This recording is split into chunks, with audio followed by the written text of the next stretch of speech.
Hey friends, welcome back. I am ready to talk about the first 2 weeks in June. It's been a good reading month so far. So I did...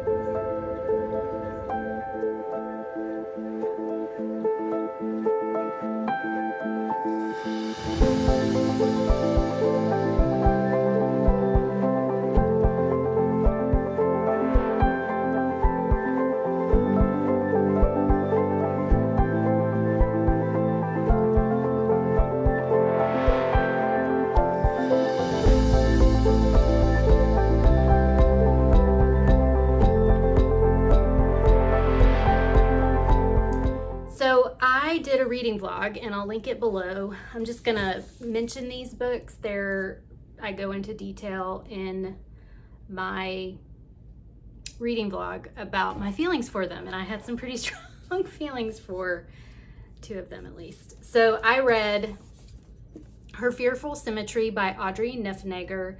This is one of my 12 and 24 books. I think I gave it 3 stars.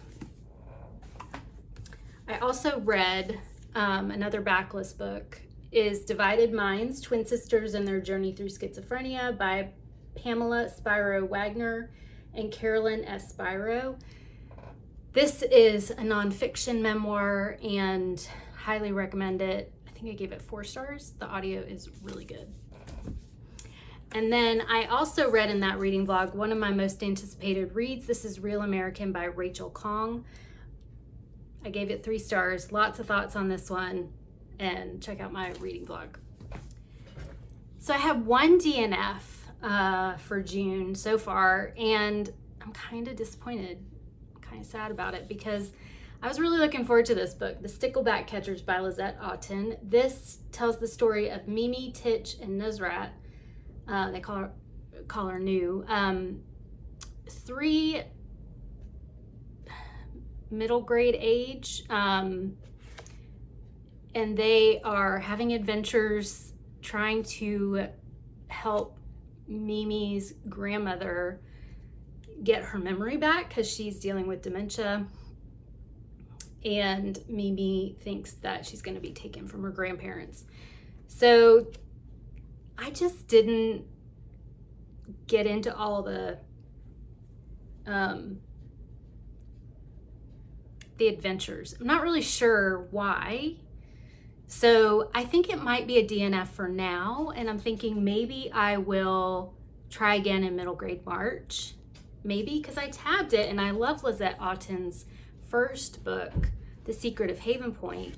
So I don't know. I might try it again. It just wasn't grabbing my attention. I did read, which I started to read this for the vlog, backlist reading vlog that I am linking below. But I ended up wanting to read one of the nonfictions. But I did read Writers and Lovers by Lily King. I actually listened to the audio on this. This is a backlist book of the month book for me, and the first Lily King book that I've read. I gave this 4 stars. This is about Casey. Casey is in her 30s. She is a writer, trying to be a writer. Her job is a waitress, and she is in debt, kind of estranged from her family. Her mother has died, and she's going on dates and meeting people that she's interested in having a relationship with, or she's not sure. Kind of a little bit of angst, a 30-year-old angst, instead of the typical 20-year-old angst that we see in books. I really enjoyed this, really enjoyed it. There's parts of Casey's story that I could identify with when I was in my 30s, which weren't that long ago. But yeah, it made me definitely want to read more Lily King. I think her writing style suits me well and is very enjoyable for me. So if you haven't picked this up, I would recommend it. And then my book club book. So our book club is meeting early this month, and we had 2 books. And I actually read them both. So the first one is The Last House on the Street by Diane Chamberlain. I have read Diane Chamberlain before, and I've enjoyed her more recent things. I've only read Actually, I've only read one other recent and one of her backlists. So she's an author I enjoy. She's not an author that I'm gonna like run to pick out all of her backlists, but I'd read them. There's a couple that have been recommended multiple times, so I definitely want to get to those. But this one is her most recent book, and it has two timelines, which most Diane Chamberlain's do. Kayla is the more present day. She is a widow. Her husband died in a freak accident in the home that they're building together, the last house on the street. And they have a little girl. And so she's going through the process of moving into that house. Then there's the past timeline is about Ellie, who participated in a group trying to help get Black people registered to vote in the South. I think it was South Carolina.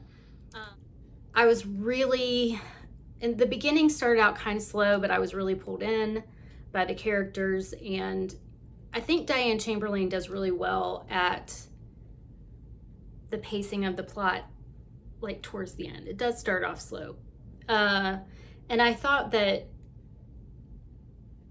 the issues that she brought up were important. There were some things that weren't touched on as much that I would have liked more, but I can't really tell you because it would be a spoiler.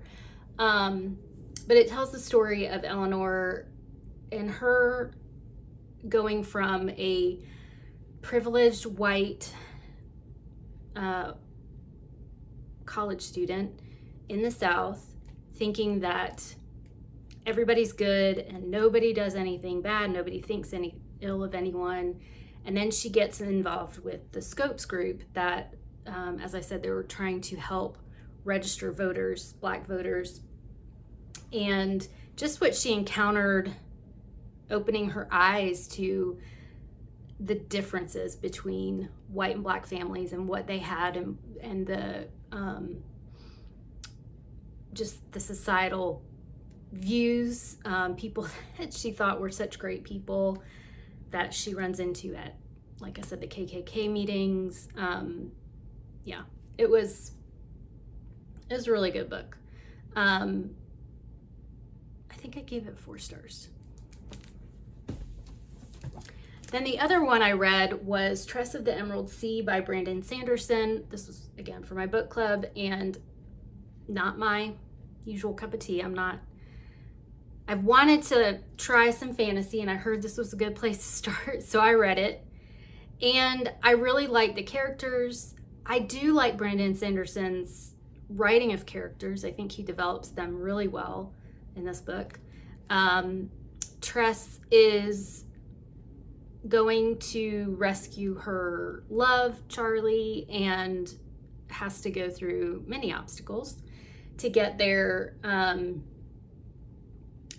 The world building was just too much for me. But I guess I would say I read it. I didn't hate it. But it was a slug through the last third of it, I guess. I think if it wasn't for book club, I probably would have DNF'd it just because I wasn't interested in it. Like, I wanted to know if Tress found Charlie. That was what I wanted to know, but I kind of guessed where he was and was not wrong. So I don't know. I still don't know if fantasy's for me. I gave this 3 stars because it was fine. Like I said, I really liked the characters, character development. And I'm not going to close the fantasy door, but it's shut for now because I had my fill with that book. Anyway, that is what I've read for June so far, and it's the 16th when you're watching this. And yeah, so it's been a good reading month so far, I would say. Been a little disappointed by a couple of books, but let's see, we've had 3 4-star books already, which I think is pretty good. What am I currently reading? I am currently reading a number of things. For Big Book Summer Challenge, I have a couple of audiobooks going on. I really like listening to nonfiction on audio. And I am currently listening to The Family Row, which is, this is by Joshua Prager. This is basically the backstory, the history of Roe v. Wade, who was Jane Roe, kind of looking at her life. So it's you know, typical of a, you know, thick nonfiction. It's informative for sure, and it's well written, well researched. The other book I have for Big Book Summer going on is Villette by Charlotte Bronte. This is the story of Lucy Snow, who is, she goes from England to France and becomes a nanny and then a school teacher. It's good. It's making me question whether I actually enjoy classics anymore. The writing's great. I like the character. I'm just kind of bored right now. So we'll see. I'm not giving up on it. I'm definitely going to keep going with it. I am about, I would say, a third of the way through this. So yeah, we'll definitely see that. I've also still got going on, at some point we're going to start, my friend Maria and I are going to start Evil Eye by Etaf Rum. I've heard amazing things about this. If I read this, that will be my 3rd book of the month book this month, which, if you may remember, I do have the goal of reading 1 book of the month book every month. So I would be ahead on that one. And then I did start the other day when I was at an appointment, I started Everyone in This Room Will Someday Be Dead by Emily Austen. I really liked Emily Austen's book, Interesting Facts About Space, I think is what it was called. And it's just sort of random quirkiness is the way that I can describe it. But we're looking at, this is about Gilda. It kind of opens with a car accident and some injuries, and she's very much concerned about her health. And she legit sounds like she's having a lot of anxiety, but they know her at the ER when she goes in from the car accident, and just that she's been there frequently. So that's all. Like, at my appointment, I got about 20 pages in, and it's very similar type of writing to Emily Austen's other books. So I'm enjoying it. It's quirky. It's fun. With all that said, I also want to start a library book, because if you've seen my library hauls, I've got a bunch out. I want to start The Hearing Test by Eliza Barry Callahan. This is like a literary fiction. It's about an artist in her late 20s awakens one morning to a deep drone in her right ear. She's diagnosed with sudden deafness, but offered no explanation for its cause. So it's a thin book, and I'm finding, because I'm reading the big books for summer, I want to read some small books too, so that I feel like I'm actually accomplishing something, because the big books are taking a lot longer. So I hope to start this soon. I also, because after I read, which you'll see, go watch my reading vlog. After I read the books that I read in my reading vlog, I didn't get in a slump. And also after going through Tress of the Emerald Sea, it just felt like I had been sledging through some books.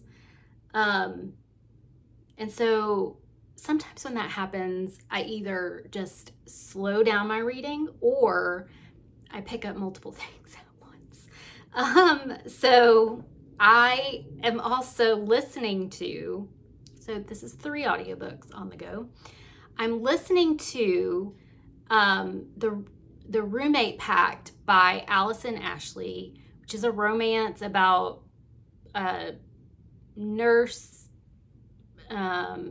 practitioner and her firefighter roommate who gets injured, and there's some romantic tension between the two, and I've only just started it, but it's cute. It's a little quirky, and there's a 6-pound Yorkie that's stealing the scenes, so I'm enjoying it.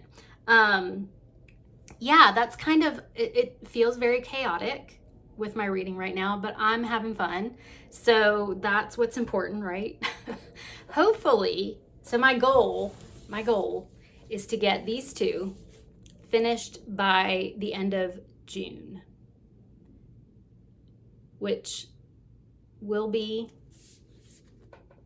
I think it's doable, because like I said, I've got them both on audio and they're moving pretty quickly. I think the Family Row, I am probably almost halfway through that. And I have one more book club book, and then I joined Becca at Becca's book club at Becca Books and Bujo, and we're reading In the Dark, Dark Wood by Ruth Ware, but our meeting is in the beginning of July, so I want to wait a little while till I get into that, and I have the audio for that as well. So yeah, I've got some things planned for the rest of the month, but as I said in kind of my June reading plans, I'm really trying to just focus on the joy of reading June, as coined by Alice at Alice in the Giant Bookshelf. I'm still focused on that. There's some books that I read because I thought they would be fun, and they weren't, but that's okay. That does not stop me. I will keep going. What are you reading this month? Have you had a good month reading so far? Let me know in the comments. And if you would be interested in supporting my channel, please click the like and subscribe button, and I will see you soon. Bye.